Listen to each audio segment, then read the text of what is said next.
আপনি বারবার প্রতিশ্রুতি দিয়েছেন, প্রতিশ্রুতি রক্ষা করতে পারেন না। জুলাই সনদ নিয়ে ফিরব, এই সনদ আমাদের অঙ্গীকার।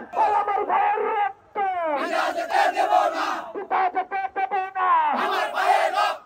2024 সালে আমাদের উপর কি ধরনের গণহত্যা পরিচালিত হয়েছে, আমরা রাস্তায় এই বিরোধকে ভয় না পেয়ে গণতন্ত্রের জন্য, বাঙালির স্বাধীনতার জন্য, বাংলাদেশের সকল শ্রেণী পেশার মানুষের স্বাধীনতার জন্য বুক চেপিয়ে দাঁড়িয়েছিলাম।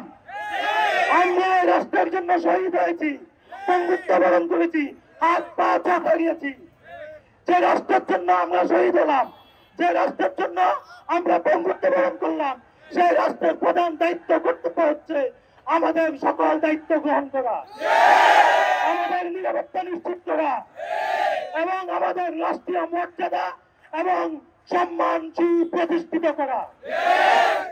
আমি সরকারকে বলতে চাই, আপনি বারবার প্রতিশ্রুতি দিয়েছেন, প্রতিশ্রুতি রক্ষা করতে পারেন নাই। এবার আমরা আর কোনো টালবাহানা মানব না। সরকার প্রধান নিজে যদি প্রতিশ্রুতি দেয় সেটাও মানব না। আমরা জুলাই ঘোষণাপত্র এবং জুলাই সনদ নিয়ে ফিরব ইনশাআল্লাহ।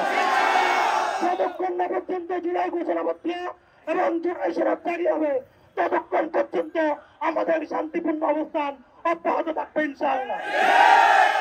প্রস্তাবনা, আমরা বাংলাদেশের জনগণ স্বাধীনতা গণতন্ত্রপ্রিয় জাতি হিসেবে 2024 সালের জুলাই মাসে সংগঠিত ঐতিহাসিক গণঅভ্যুত্থানের বীর শহীদদের প্রতি শ্রদ্ধা নিবেদন করছি এবং আহত ও সংগ্রামী জনগণের আত্মত্যাগকে কৃতজ্ঞতার সাথে স্মরণ করছি। তাদের রক্ত, ত্যাগ, সাহসিকতার বিনিময়ে নতুন করে উন্মোচিত হয়েছে স্বাধীনতা, গণতন্ত্র এবং ন্যায়ের পথ। এই সনদ আমাদের অঙ্গীকার, যাতে শহীদদের রক্ত বৃথা না যায়, আহতদের স্বপ্ন পূর্ণতা পায় এবং বাংলাদেশ হয়ে উঠে একটি ন্যায়ভিত্তিক, মানবিক, গণতান্ত্রিক, সমৃদ্ধ কল্যাণ রাষ্ট্র। 2024 সালের জুলাই গণঅভ্যুত্থানে জীবন উৎসর্গকারী শহীদদের আমরা জুলাই শহীদ জাতীয় বীর হিসেবে ঘোষণা করছি, যাদের আত্মত্যাগে বাংলাদেশ পেয়েছে নতুন স্বাধীনতা। আহতদের আমরা জুলাই যোদ্ধা বীর হিসেবে স্বীকৃতি দিচ্ছি।